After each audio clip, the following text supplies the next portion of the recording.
Bring this back a little bit. Wheels are kind of locked. Don't record yet. We got. Hey guys, Ali from ALTA. How are you? Hey, we're here. We're about to do a swinger switch up. So this is when you buy a ALTA Swinger and you already have an existing rack. The process you want to go through to get it set up so you can plug it into the swinger. The swinger will come with a shorter hitch, so you will have to swap out your hitch with that short hitch, and this is what James and I are going to show you now. So the first step is to remove the entire rack, and we're using an E-Quattro for the example. The entire rack from the hitch itself, and this is on a stand, so it's easier to display it. And so the pivot bolt is the 5/8 bolt James is removing right now, and that's the 5/8 with a couple of washers. We're going to remove that bolt first.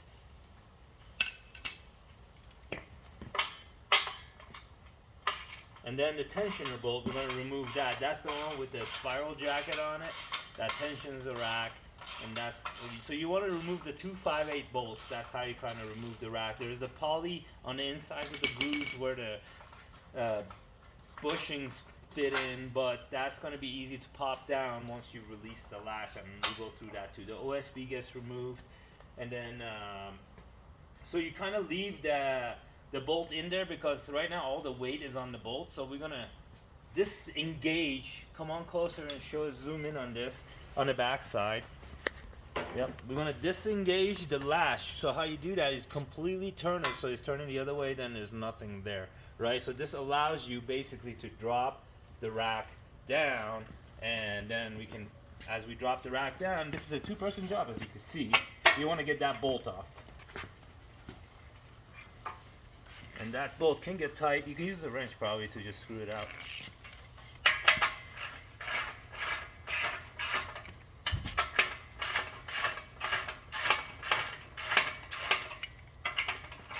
And depending how long it's been in, so it could be a little hard in there because dirt build up and stuff, but he got it out. So you see, I brought it back, just held it against that chromoly. I didn't re-engage the latch, but just so I have a resting position so this thing doesn't fall out, because right now the whole thing is resting on that piece.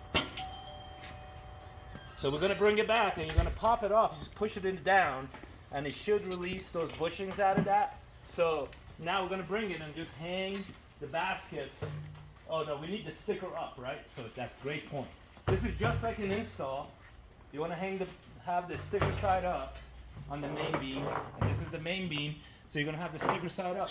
Next, you're gonna grab the short hitch and kind of go through the same exact process as in the video that does assembly. So you take the short hitch right here. You're gonna flip it upside down,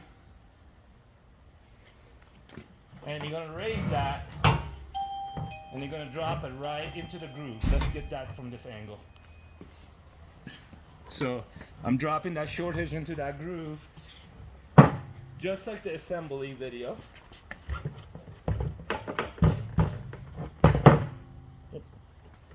Get that bolt in.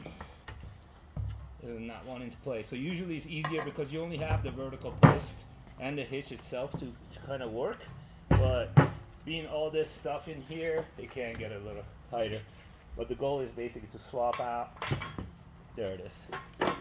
Yep, with a little love and convincing, we get that short hitch in there. So go through the process again and assemble you're gonna assemble the main bolt, the pivot bolt. You're gonna tighten that. We're gonna bring it back. The latch is gonna engage them. We're gonna put the tensioner in. Once we have that, we have the rack assembled.